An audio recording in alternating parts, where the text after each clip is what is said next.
एक समय की बात है। एक छोटे से गांव में एक गरीब लड़का रामू रहता था। उसके पास कुछ नहीं था सिवाय एक पुरानी जादुई पुस्तक के। रामू को अपने गांव के बाहर निकलने की बड़ी ख्वाहिश थी, पर उसके पास उसे कहानियों की दुनिया से ज्यादा कुछ नहीं था। एक दिन जब रामू जंगल में खोजता हुआ चला गया, तो वह एक चमत्कारी परियों के समूह को देखा। परियों ने उसे एक रहस्यमय गुफा की खोज करने के लिए आमंत्रित किया। गुफा में कहानी के मुताबिक एक जादुई आईना छिपा हुआ था, जो किसी के भी मन की इच्छाओं को पूरा कर सकता था। रामू ने परियों की मदद से गुफा तक पहुंचा और जादुई आईना प्राप्त किया।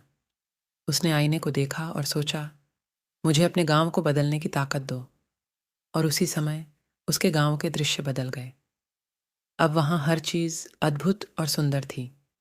रामू ने आईने की मदद से अपने गांव की सभी समस्याओं का समाधान किया और लोगों को खुशियों की बरसात की। उसने अपने जादुई आईने की मदद से अपने सपनों को साकार किया और अपने गांव को एक स्वर्ग बना दिया। लेकिन एक दिन रामू को यह मालूम हुआ कि उसकी जादुई आईने की शक्ति का उपयोग सिर्फ खुशियों के लिए नहीं होना चाहिए। उसने फिर से आईने को देखा और कहा, मेरे गांव के लोगों को सच्ची खुशियां और साथ मिले, चाहे जो भी हो। उसकी इस इच्छा के साथ आईना फिर से चमका और रामू के गांव में एक नया आधार स्थापित हुआ।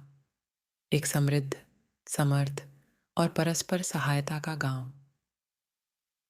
रामू ने समझा कि असली जादुई शक्ति वास्तव में उसके भीतर की भलाई की इच्छाओं को पूरा करने में है, और उसने इसे अपने गांव और समाज की सेवा में उपयोग किया।